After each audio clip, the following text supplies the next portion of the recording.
ఇయ్యలేరన్నా. ఇప్పుడు 3 రోజులు అన్నారు, 3 రోజులు వాయిదా పోయింది. ఇప్పుడు ఇంకా ఫిబ్రవరి ఎండింగ్ లో అంటున్నారు. మేము ఎట్లా పోవాలి? ఇద్దరికే ఓపెనింగ్ చేసిండ్రు. ఇప్పుడు ఓపెనింగ్ చేసి ఇద్దరికి ఎట్లా ఓపెనింగ్ చేశారు?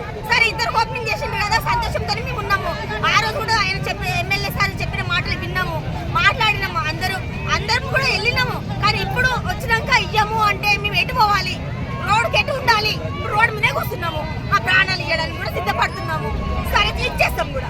ఇది మటు నిజం చెప్తున్నాం. మాకు ఇల్లు కావాలన్నా, మా ఇళ్ళ కోసం మేము పోరాడుతున్నాం, మేము ధర్నా చేస్తున్నాం. అంతే. ఇక అంతకు మించి నేను ఆయన దండం పెడతాం. మేము వెయ్యింది, మేము నడిపేది ఓట్లు ఎట్లా గెలుస్తున్నారు? ఇప్పుడు ఎలక్షన్లు వస్తున్నాయని గెలుస్తున్నారా? చెప్తున్నారా? దేనికి ఇవన్నీ ఎందుకు?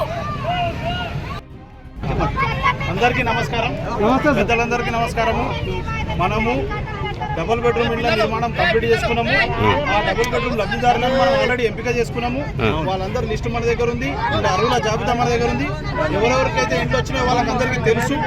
ఫోన్ కూడా చేసి చెప్పడం జరిగింది. వాళ్ళ సర్టిఫికేట్ వాళ్ళకు ఉన్నదన్న విషయం కూడా తెలుసు అందరికీ. అదేవిధంగా మనం 26 జనవరి నాడు తొందరపాటు ప్రోగ్రామ్ తోటి మనకు అర్జెంట్ ఉండే కాబట్టి మనము ఆ ప్రోగ్రామ్ ఓపెనింగ్ చేసుకున్నాము. దాని ప్రకారమే గౌరవ ఎమ్మెల్యే గారి ద్వారా మనము ఇళ్ళకు కూడా తాళాలు ఇవ్వడం జరిగింది. అదేవిధంగా ఎమ్మెల్యే గారు మనకు 3 రోజుల మిగతా వాళ్ళందరికీ కూడా పట్టా సర్టిఫికేట్లు ఇవ్వడం జరుగుతుందని చెప్పారు. కానీ పట్టా సర్టిఫికేట్లు ఇంకా ఏర్పాటు కాలేవు. వీటి మీద ఇంకా సంతకాలు కావాలి మనకు, కాబట్టి ఆగినాయి. ఇప్పుడు ఎమ్మెల్యే గారు మాతో ఫోన్లో కూడా మాట్లాడారు, ఆడియో గారితో కూడా ఫోన్లో మాట్లాడారు, గౌరవ ఎస్ఐ గారితో కూడా ఫోన్లో మాట్లాడారు. 3 రోజులలో మీరు వాళ్ళకి ఎట్టి పరిస్థితుల్లో ఇల్లు ఏమంటారు పట్టాలు ఇవ్వాలన్నారు.